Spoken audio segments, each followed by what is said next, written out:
Hey YouTube, what's going on? Today I'm going to show you how to change spark plugs on your Ford Focus ST or SE or any of the models, and much less you can use the same way of doing it for any 4-cylinder, any 8-cylinder, any 6-cylinder, any car you want pretty much. Although the sockets and stuff you're going to use are going to be a little different depending on the application. So there's some things you need, obviously. Spark plugs for one, anti-seize, and tools. So need your plain spark plug. I'm using Denso Iridium plugs for my ST. You're also going to need, for this one, you're going to need a 5/8 spark plug socket. You'll know it's a spark plug socket because it has a little rubber O-ring in there, so you can put the spark plug in and you don't have to worry about it falling out like a normal socket. You can use a normal socket, but it just makes it a lot harder, and you could drop it in the engine bay and waste time trying to pick it out. Next thing you're going to need is an 8mm socket. This is going to be for the spark plug coil bolts and the air intake tube bolts as well. Then you're going to need a flathead for some clamps, a ratchet for the spark plug socket, and for this one you're going to need at least a 10-inch. At least a 10-inch would be nice to have extension, because the spark plugs are down. It's not like the old school V8s where they stick out the side. You're also going to need the boot protector, which is just dielectric grease, and then anti-seize for the threads, because you want to be able to get the spark plugs out next time you do this. Lastly, most of the iridiums and stuff, they come pre-gapped, but you still want to check with either a feeler gauge or this. You can get this for like 49 cents or something dumb at AutoZone, O'Reilly's, Murray's, any of your auto parts store, Napa. And I'll show you how to use it real quick. So you pull the spark plug out, and all you're going to do is start at the skinniest end, and you're going to slide it in. You're going to rotate until it stops, and this one says 30 thousandths, almost 31, like 30.5, and then that'll tell you what it's at. For this car, I'm running 30 right now. Oh, make sure if you're running iridiums, you can break the electrode really easy. So when you go in, don't force it, and then when you're pulling it off, rotate it back towards the skinny side real nice and easy, because otherwise you'll just break it and it'll be garbage. So hopefully by the end of this video, if you didn't know how to do a spark plug change, then now you do, and hopefully you can tell your buddies or friends that don't know, watch a video, and hopefully it helps them as well. Alright guys, first thing you want to do, if you have this cover, is obviously pull it off. So there's going to be 4 mounting studs that there's rubber bushings that just pushes over, so it just pops off. So you're going to pop it in all 4 corners, pull it off. So don't be afraid to pull on it, but they're going to have these plastic studs right here. They're going to go in these. So you just yank it off, set this aside. Next, you're going to want to grab your flathead. Take your flathead and go ahead and remove these clamps, because to get to this coil, obviously this tube's in the way.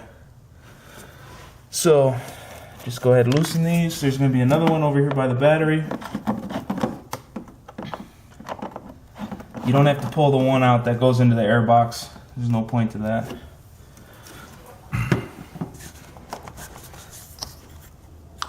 Also, don't forget this.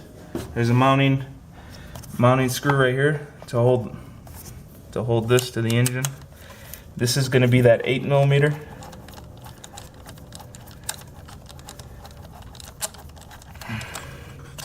Go ahead and take it out like that.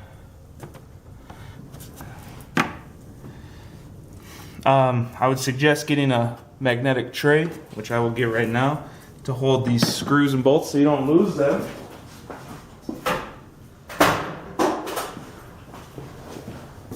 Just like one of these. And you can't lose your bolts. So these are real cheap. Just go, it doesn't have to be Craftsman. It can be, even these Craftsmans were only like $7, $8. So just go ahead and use those. So now, just pull this off. Get this out of your way.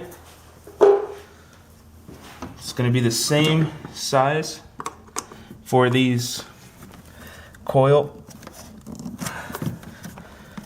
screws, but you can see obviously having a hard time using this. So I'm going to use my ratchet instead. So now this fits much better.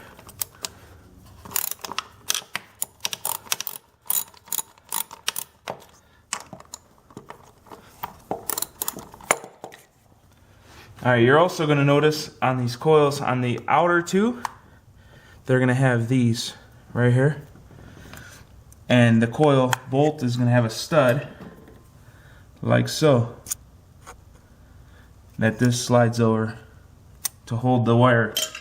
So, on this side I left it together so I could show you. You're just going to take a screwdriver, just pull it off like that, and you're all set. And then you just take it off the same way you took your others off. Alright, after you have all 4 bolts out, you're going to unplug each coil from the wiring harness. So there's just a tab right here. You press down. So you press down and pull. That's it. Simple. 1, 2, 3, 4. So now they're all done. The first time you do this, they'll probably be a little bit sticky. Well, I'm not going to say sticky like honey sticky, but sticky as in they don't want to come off real easy. So just give it a nice little wiggle and it'll come off. So that's it. I like to keep them in order when I set them on the bench, just to put them in the same spots. It's kind of just OCD because they're the exact same part number, so it's not like it really matters. But if you just want to be extra careful for no reason, you can be like me. So just go ahead, pull them out, set those aside till later. Next thing you're going to do is grab your extension in your socket, put it down in where the spark plug hole is, give it a little wiggle and push, make sure it's locked into the spark plug. Go ahead, break it loose nice and slow.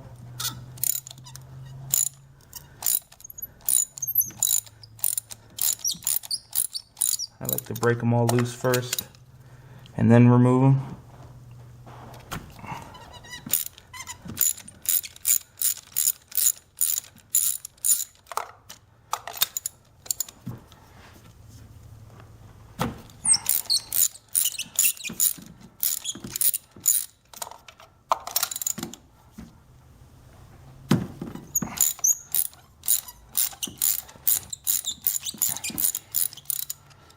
And now you can pull that, just spin it with your hands.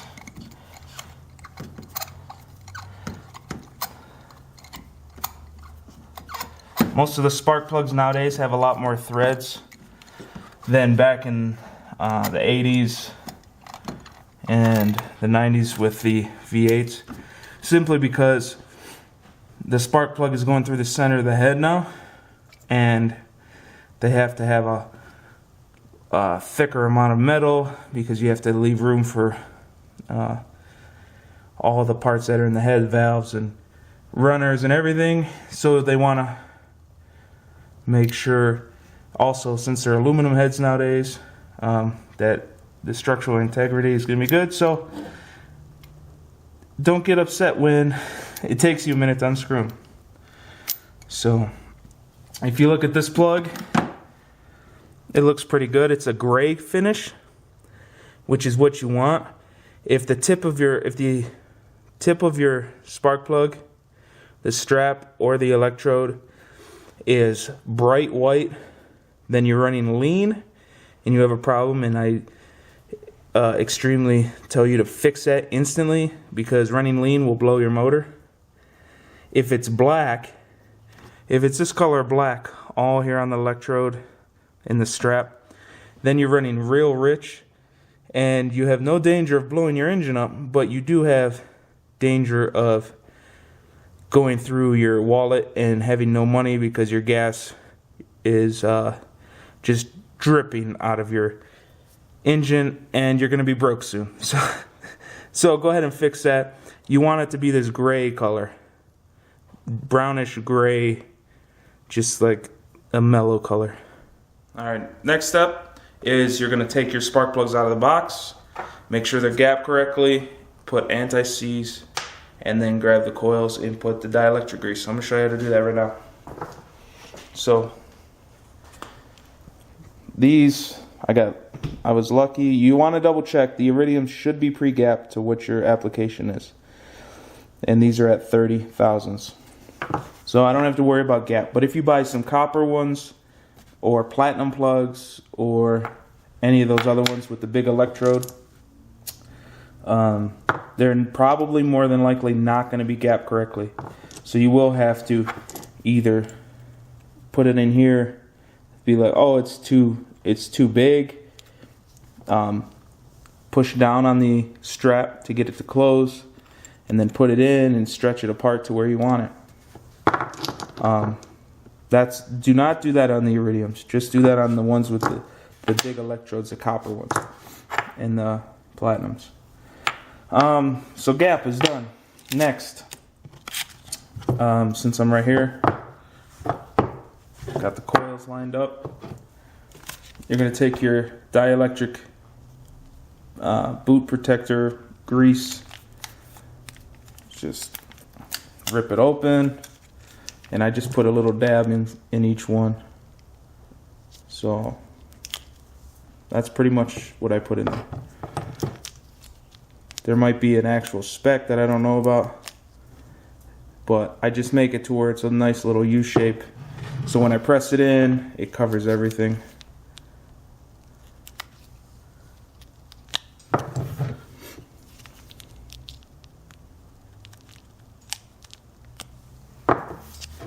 Alright, that's it. And then unless you have a V8, you'll have some left over for next time. Or you can just chuck it, it's 59 cents or whatever. So, next thing is the anti-seize.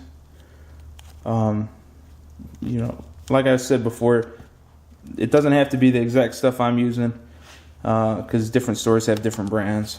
So, just rip it open the same way. This is going to be a little different though. So you're going to go ahead and put this on the threads and then spread it out like so.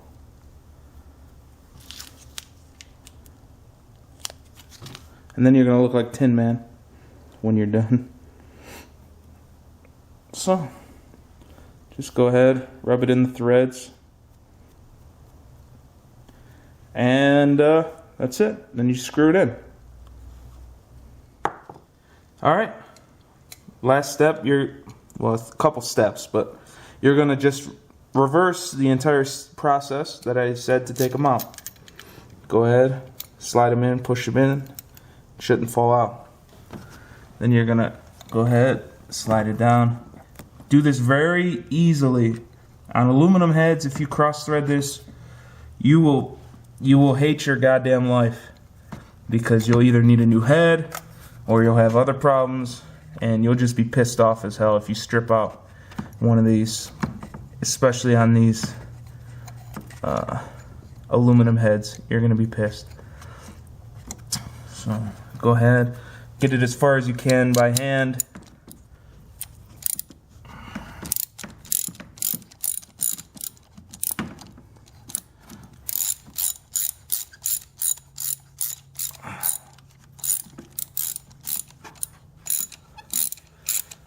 And get to the bottom sometime this year would be nice.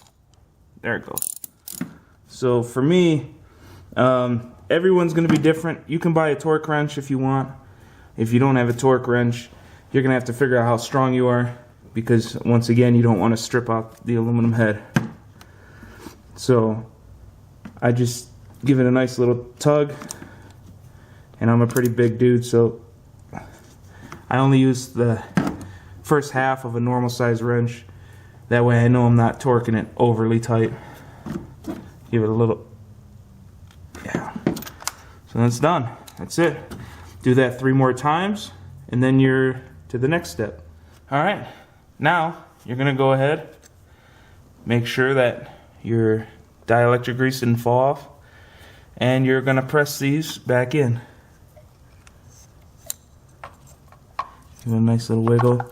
Most of these coil on plug setups, you should have a little feeling of like a little pop as it pops over the spark plug. If you don't, just make sure it's pushed all the way down, and then proceed to put the hold down bolts back in.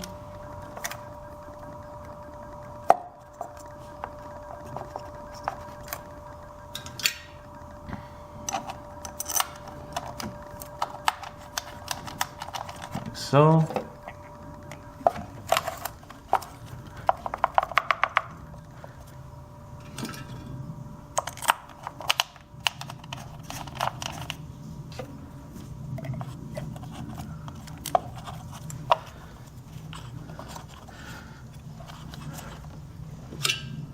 Now we're almost done. Alright, now we're gonna put the plugs back in, and these style at least don't have any kind of retainer that you need to put in, so you just slide them in nice and careful. You'll hear a click. As soon as you hear a click, you know you're good. Make sure that you're actually in the right area, because sometimes like this one goes underneath the wiring harness instead of on top of it, where this one goes on top. So just make a mental note, write it down if you have to, the orientation and placement of these coil plugs. So now we just go ahead, put back on our intake tube,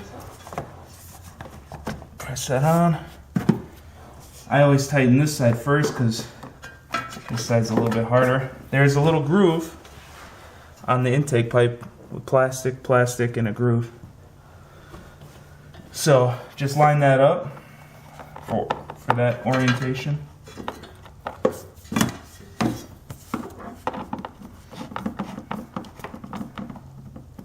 Make sure it's nice and tight. Then this screw goes here. Tighten this back down.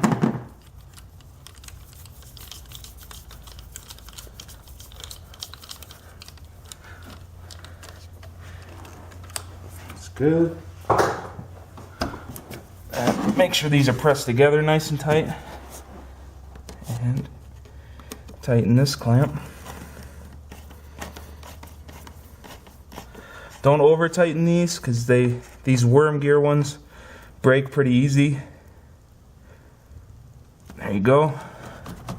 So it shouldn't come out. And lastly, just gonna take this, take a double check, make sure you're all plugged in, all the screws are tight, looks good. Then just replace your cover. And that is how you replace spark plugs on a Ford Focus, or let alone any car. It's going to change a little bit between cars, but for the most part, that's it. So until next time, wrench on.